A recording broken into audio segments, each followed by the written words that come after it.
Some friend you are, Christian. Sorry, Wade. Arsehole.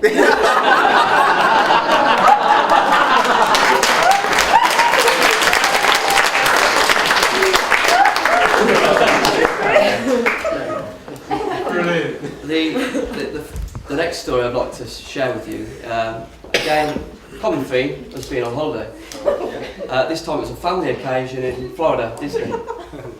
I was honoured to be asked to go on holiday with the Hollywoods, and I had a fantastic time. On this occasion, we were visiting one of Disney's most famous attractions, Mickey Mouse's house. That's what I was Years ago. Christian wanted his photo taken. And I said, well, that's not a problem. I'll do that for you. But as you can imagine, it was the most confined space you could ever imagine. Lots of kids around, with two grown men. I was struggling to get the right angle for a picture taken. So as the time was passing and I couldn't quite get the picture, Christian's like, forget it. Red-faced, ran towards me, grabbed the camera and stormed out. And it was videoed as well. The unfortunate thing, it is on film, and I did want to show that footage today, but we couldn't, unfortunately, so we shared your blush. I think that pretty much sums that side of you up. That's probably your worst side. I think it's fair to say, though, it's all very light-hearted fun. We don't hold any grudges, and we take things with a pinch of salt, and we can all laugh about it now.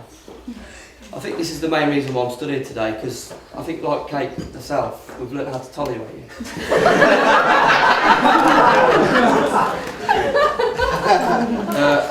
Another thing I'd like to thank Christian for was actually turning up to the church on time today. Probably because I was with him, it managed to get him there. He has a tendency to turn up late. He did once pick me up for a stag do 1 hour after he was supposed to. I mean, he claimed he slept in, but I doubt that very much. He's probably doing his hair or something. But seriously, on the serious day, I'm happy for you both, and it's been a great day. Here's to more drink and a good evening. I met Christian sort of about 10 years ago. And we met through the same football team that we played with. The team was called Abbey Social. It's more known to be Ambleside now, a Sunday football team. And we've gone through many ups and downs since the first time we met. When we first met, we were young adults, sort of embracing in adulthood amongst the real men. Trying to drink beer, or was that just me?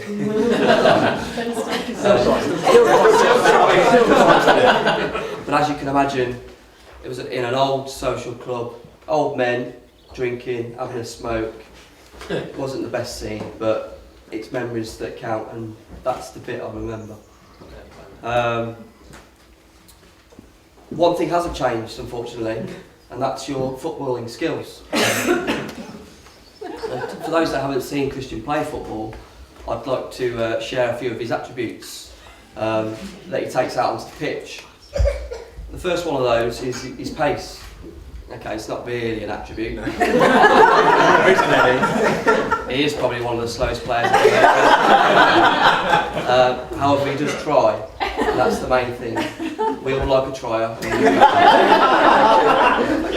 You probably think you're quicker than you are, to be fair. The next one is holding up.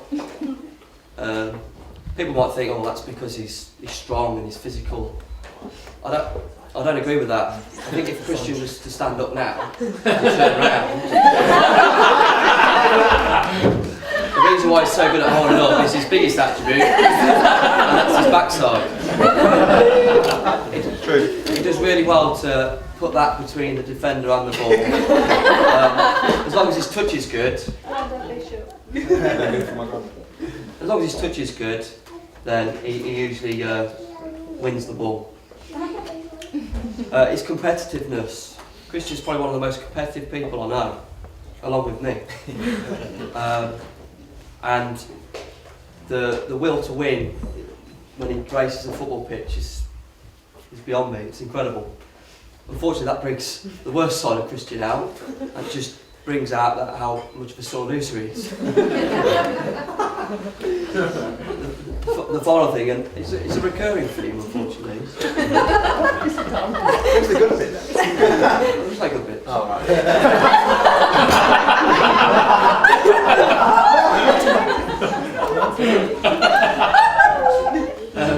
It's his temperament, funny enough. Christian's been able to be sent off on the football pitch and get into fights, funny enough. However, it's transpired recently that he gets sent off at the right time of the year, just before Christmas, just as it's getting cold, so he can put his feet up in front of the fire and just watch back and let everyone else suffer in the cold. Is that right? Is that fair? Fair. That very much sums Christian's sort of footballing skills up. In fairness though, he has been a good strike partner for myself. We're both forwards. I think we've both scored plenty of goals, we've both assisted each other over the years. It's just unfortunately just not as good as me.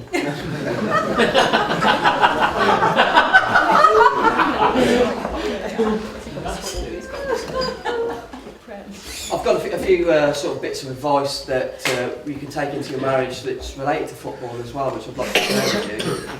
The first one of those is ensure you're fully committed every week. Try your best to score every weekend. and don't put your tackling too hard, you may get injured.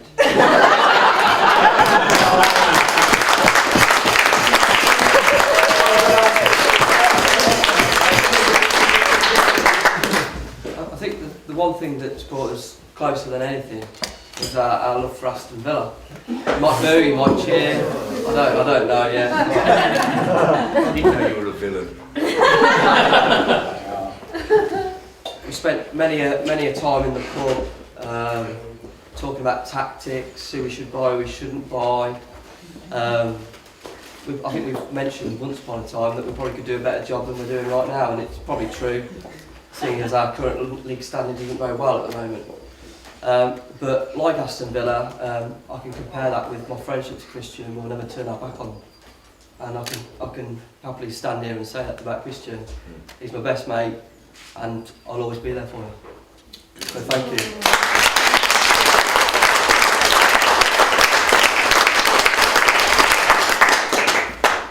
The latest thing that we've suddenly got in common is a game of golf. As I've said, Christian's very competitive, and that brings that out in me. And as you can imagine, our rounds of golf are very competitive. We'll always closely monitoring each other's shot, making sure that we're not adding scores or taking shots off that we shouldn't have. Very hit and miss, is that fair to say? However, I did let you win yesterday. Because we scored 90. I did get an eagle.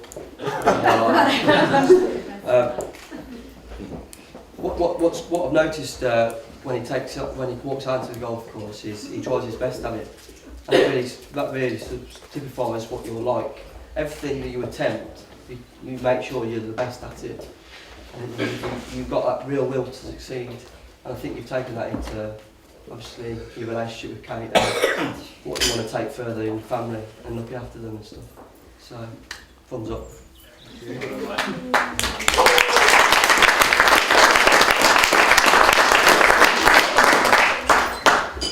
We've been on a number of holidays together.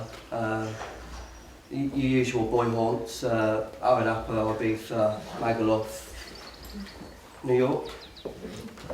Most recently Marbella and the Stag Weekend. And I think after the Stag Weekend, I think for those that went on the Stag Weekend, I won't add too much about what happened, but I think they'll know what happened. When I say, I think we've become a whole lot closer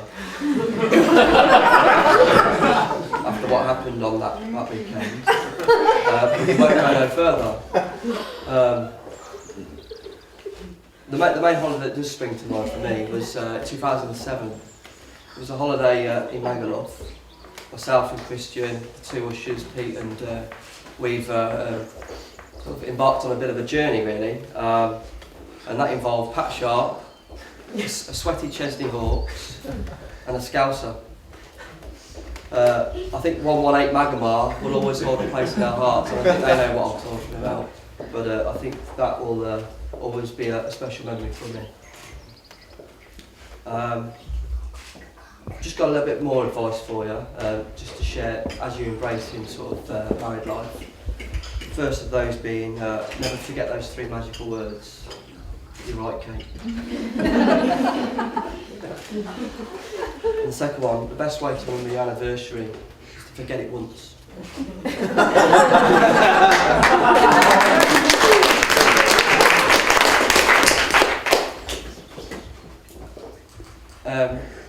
I've already pointed out, I know I'm rambling on a bit now, but you really are a close friend of mine, my best mate. I couldn't be happy for you. Honestly, couldn't be happy for you. As one chapter closes, another one opens, and we'll always be best mates for life, and I'll always be there for you. I'm so pleased that you've met your love of your life. You've never been happier. I've never seen you happier than you are when you're with Kate. And I'm so pleased that you found someone that you want to spend the rest of your life with. And I'd just like to end on a bit of a romantic note for you all. And that is, marriage is not about finding the person you can live with. It's about finding the person that you can't live without. And I think in you two, you found that in each other, to be fair. That's the end of my speech. So it gives me really a great pleasure to, if you could all stand, I invite you to make a toast to love, laughter and happy ever after, Mr. and Mr. Hollywood.